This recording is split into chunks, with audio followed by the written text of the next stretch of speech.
chicken nugget, beef, pork, onion ring. How did I not get fired?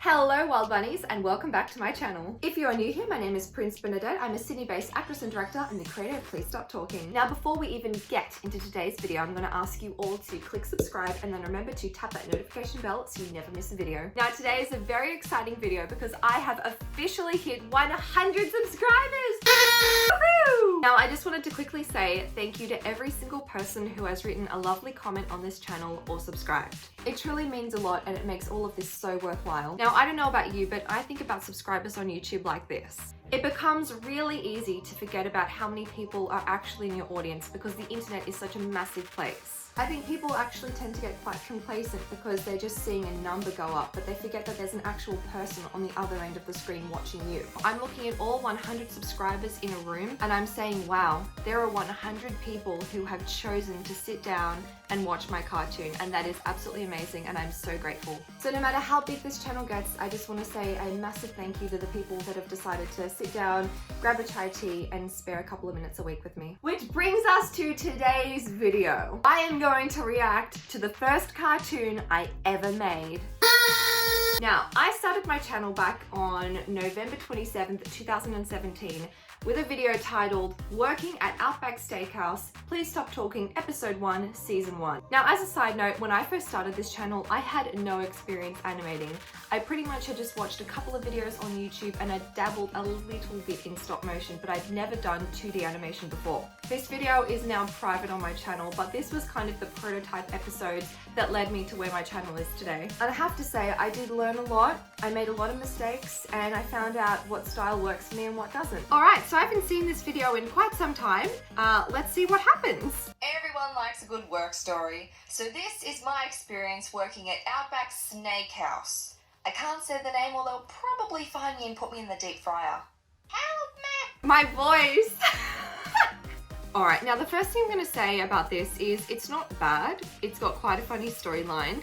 Although, as for the artwork, I had only just figured out how to use Steady Stroke on Sketchbook Pro, and I had only just figured out how to make two images move so you got that kind of bouncy look. And I'm also noticing that there's a white line around my character, and that's because I didn't know how to save her as a PNG, so I was rubbing out the edges as I went with an actual rubber tool. But yes, this is true. I did work at Outback Steakhouse. I was a waitress there for about a year, and this was definitely a true story. And it may come as a shock, but I was the worst waitress ever. This is true. I was the worst waitress ever. Hey guys, I know you're still eating, but we close at 10 o'clock, so get out. The restaurant closed at 10 o'clock, and if you had people in your section that were still eating, you kind of had to just...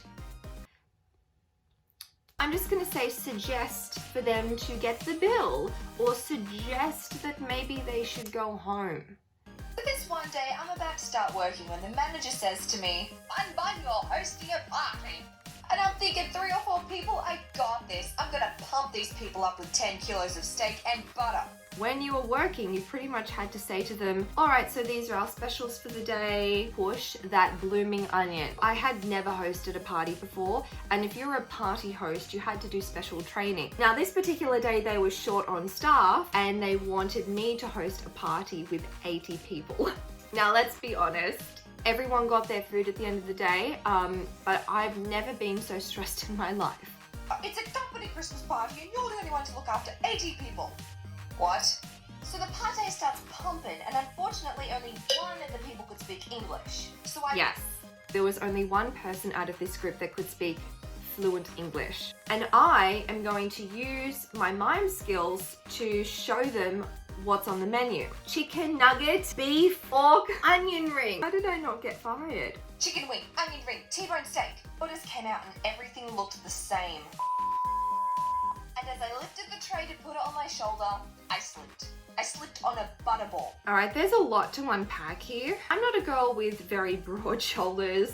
I'm quite slight. We actually had to get these trays and put them on our shoulder with all the food on it, and on the other side we had to get this little table, and it pulled out like this, and then you had to bend down like that, kick the table out, and then maneuver it onto the table. Was I good at this? Absolutely not. Did I give it a red hot go? Absolutely. And if you've never been to Outback Steakhouse before, they have butter, and it's actually butter that's been whipped with cream. So obviously that's very good for you, high in nutrients. The butter ball that was on my tray rolled off onto the floor. I was walking along and then my left foot went from under me, tray slipped from my shoulder, on my back, food all over me, butter in my hair, butter on my butt, steak and sauce and butter everywhere. And then the whole restaurant stopped. Silence. I could have died, so I fall on my sorry ass, and you might think that that was the embarrassing part,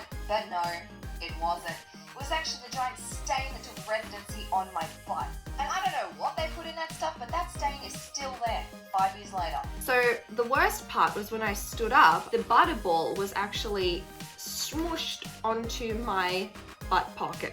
And that stain, yes, it is still there 5 years later. Okay friends, it's the end card. I hope you've enjoyed the first episode of Please Stop Talking. I'm actually a very nice person and I let those people finish dessert, don't you worry. They still consumed all 5,000 calories and left very, very happy. Subscribe, follow my socials, and please stop talking. Alright. Wow. Now after watching that, I can say it sounds like I'm listening to two different people in that video. The first voice I feel was somebody else talking, and the voice in the end card was me. Now, after I completed a few episodes of this series, I did some market research.